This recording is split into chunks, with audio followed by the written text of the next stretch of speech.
Arévalo, Ángel Valdés y Enrique Arosemena.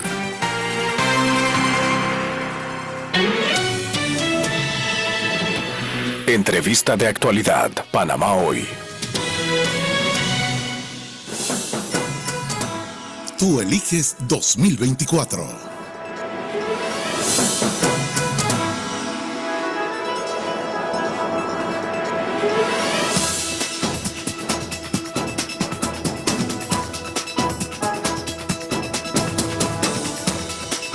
7:27 de la mañana y vamos a conversar a esta hora con María Fábrega, ella es abogada. Buenos días, bienvenida. Muy buenos días a todos los oyentes de Radio Panamá.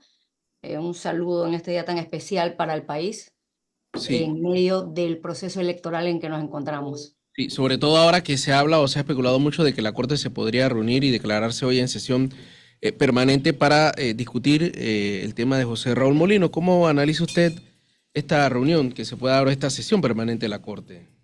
Bueno, hasta donde lo que yo he leído no han hablado de sesión permanente, sino que se convocó un pleno. Yo creo que todos los panameños escuchamos hace unos días al magistrado ponente, Olmedo Arrocha, explicar cuál era el proceso normal, el proceso regular de análisis y proyección de un fallo de la Corte Suprema de Justicia. Honestamente, esta reunión del día de hoy, esta convocatoria a pleno, se da de manera extraordinaria. Usualmente los plenos son los días jueves y este anuncio se da de manera extraordinaria. Y eso, claro, que genera cierta incertidumbre en la población, pero confiamos en que la Corte va a hacer el trabajo que debe hacer, garantizando una elección democrática, libre, participativa, respetando el derecho de elegir y ser elegido. Oiga, y también debería solicitarse ya con el voto, hay muchos que han opinado que con el voto adelantado podría solicitarse inclusive la sustracción de materia o eliminar ya este tema de la inconstitucionalidad, porque ya José Raúl Mulino está participando. Así es, ya iniciamos el proceso electoral. Ya hay personas en el extranjero dándole el voto a José Raúl Mulino, así como a los otros candidatos. O sea que una decisión de la Corte a estas alturas, que parece improbable, vamos a ponerlo así, parece improbable por los tiempos. Estamos hablando de que si se reúnen el día de hoy, asumiendo que estén todos de acuerdo o que haya mayoría en cualquier sentido, todavía faltan procesos por cumplir. El Código Judicial es bastante claro. Habla de que una vez salga el fallo, hay que notificar a la persona que presenta la demanda personalmente, al Ministerio Público. De no hacerlo personalmente, habrá que poner un edicto y posterior a esto, ese fallo está ejecutoriado 3 días después. Y el Ministerio Público tuviese la oportunidad de pedir alguna aclaración o rectificación o una opinión sobre el fallo final. O sea que ya sobrepasadas las elecciones. Y para quienes se preguntan, porque he escuchado en medios de comunicación y de una manera honestamente un poco irresponsable a quienes preguntan, porque lo que genera es incertidumbre y alguna sensación de inestabilidad en el país. Quienes preguntan bueno, ¿y qué va a pasar si José Raúl Mulino corre y gana y luego sale un fallo de la Corte de que no es constitucional? En mi opinión personal, eso es muy poco probable, porque de la misma manera en que mi persona, muchos otros abogados en el país, 77 abogados presentaron alegatos convencidos de que es constitucional su designación, sin perjuicio de mi opinión y la de los otros 77 colegas. Aún si sucediere, no hay nada que interpretar. El Código Judicial es clarísimo cuando establece que las decisiones en materia de inconstitucionalidad son finales, definitivas y no tienen carácter retroactivo. Yo creo que esa frase, que si me permites hasta la leo del código para que Sí, sea claro.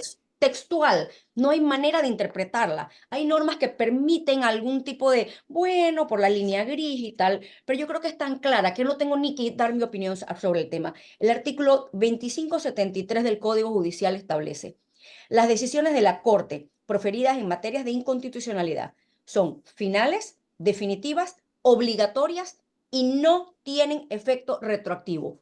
Punto final. ¿Qué más claro puede estar?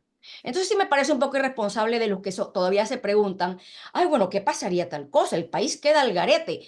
seamos serios, el país tiene demasiados problemas ahora para tratar de, por odios personales, descalificar a una persona y darle oportunidad a otra. Honestamente, a mí no me gustaría participar en una contienda en donde gané por forfeit, porque me eliminaron a todos los demás. Corran todos por igual, que el país decida. El pueblo es el soberano, el pueblo es el que tiene el voto final. José Raúl Mulino es candidato a la presidencia. Ahora, hay quienes, ¿usted cree que eso se pueda resolver esta semana o que la Corte, por, digamos, presiones políticas, pueda tomar una decisión antes del 5 de mayo? Bueno, poder pueden. Y cuando habla de una decisión, no habla de una decisión en contra de José Raúl Molino, sino una decisión favorable que le permita al electorado evitar esas especulaciones de las que usted hablaba, porque sí se ha hecho esa pregunta si va a ser declarado inconstitucional después, pero sí hay un ambiente enrarecido de cara al 5 de mayo, ¿no? Totalmente de acuerdo contigo. Y sabes que poder pueden, porque hay quienes dicen, bueno, es que los tiempos, la realidad es otra, ¿ah? La realidad es otra. Pocos recursos de esta naturaleza se fallan en los tiempos. Y no lo digo como una crítica, sino como una realidad. Y tampoco lo digo como una queja. Entendemos que hay muchísimos recursos, que la Corte, el órgano judicial no tiene los recursos económicos para tener más personal de apoyo. Eso es otro problema que ojalá se resuelva en el futuro. Pero la realidad es esa, son pocos los procesos que se resuelven en estos tiempos. Sin embargo, entendiendo que nuestras elecciones es el ejercicio más democrático para cualquier país, honestamente, podrían sacar un fallo. El tema no es complicado, ni es ciencia oculta, ni estamos hablando de física nuclear. Son un par de artículos de la Constitución, es bastante sencillo, así que sí pudieran tenerlo, sí pudieran tenerlo. No sería lo usual, pero pudieran tenerlo. Comprendamos también que estamos hablando de un pleno de la Corte en donde todos tendrían que leer esos 77 alegatos a favor y creo que son 17 en contra. Veamos estos tiempos, pero si hay voluntad, definitivamente que podrían. No pareciera ser lo que normalmente sucede. Pero no existirán esas presiones, ¿no? Porque, a ver, vimos a magistradas regresar de vacaciones. Por supuesto que hay presiones. Yo me sentiría sumamente presionada. No quisiera estar en el lugar en donde mañana me podrán ser recordada como la persona que no permitió unas elecciones libres y democráticas en mi país. Así que definitivamente. Yo quiero que me aclare un punto, y sé que ya lo hemos conversado con anterioridad, pero es muy importante reiterar. Se habla de ese artículo de la Constitución donde se señala, y he visto a algunos abogados también postearlo en sus redes sociales, que dice que el presidente y el vicepresidente deben ser escogidos el mismo día. ¿Este sería el argumento válido para eso? Bueno, la Constitución no dice deben ser escogidos. Ujú. La Constitución dice, voy a buscar mi Constitución por aquí, con Sí. el presidente, no me lo sé de memoria, Ajá, con ajá. con el presidente se escogerá un vicepresidente de la misma manera y en el mismo tiempo. No es condicional uno con otro. Si nos vamos a la historia constitucional, y eso en uno de los alegatos, el doctor Fábrega, Juan Pablo Fábrega, hizo la relación de los cambios constitucionales. Cuando en la Constitución, cuando en una modificación constitucional se cambia una palabra, es por una razón, no es algo a la libre. Antes de nuestra Constitución actual, decía, juntos, si no me equivoco, junto con el presidente se escogerá un vicepresidente. Junto. Allí había una mancuerna. Allí había lo que llaman los americanos el tiquete, no recuerdo el nombre, ambos juntos. En nuestra Constitución actual se cambió y dice, con el presidente correrá un vicepresidente. Eso no significa tendrá que correr, sino que el vicepresidente no puede correr solo. Es una cuestión de establecimiento de forma y tiempo. Por supuesto que hubiese sido ideal que el Tribunal Electoral, y en mi opinión, estaba facultado para hacerlo. No voy a cuestionar la decisión, pero en mi opinión estaba facultado para hacerlo. Hubiera sido ideal que luego de esta situación imprevisible y única de que el candidato a presidente no puede correr, de la misma manera que aplicaron la norma electoral de que el suplente, quien le suplía, el candidato a vicepresidente, asumía el puesto del presidente, han podido permitirle a este nuevo candidato a presidente designar su vicepresidente.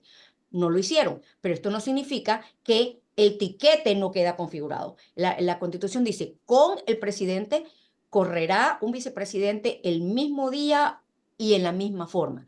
Lo que significa, de no haber el vicepresidente, o el vicepresidente no puede correr otro día ni de otra forma, sino con el presidente y no junto al presidente, como establecía la Constitución antes.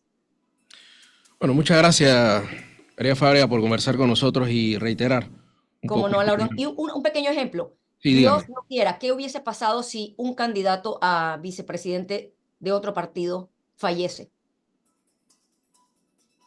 ¿Se cae la nómina? ¿Se caen todas las postulaciones?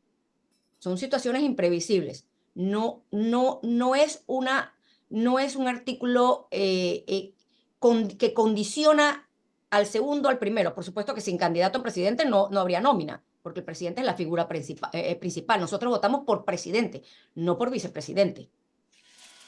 No ocurre, no pasa lo mismo en el caso del señor Melitón que ocurrió. Renunciaron ambos, ¿no? A su posición. Bueno, no sabemos todavía. Vimos ayer, yo me limito a lo que hemos visto en la televisión, vimos ayer su discurso en donde él dijo que él se bajaba, renunciaba para apoyar a Martín Torrijos. No he visto ninguna comunicación oficial del Tribunal Electoral en donde él haya notificado su decisión a renunciar. Muchas gracias por compartir Cómo con no, nosotros. con mucho gusto, buenos días. Buenos días.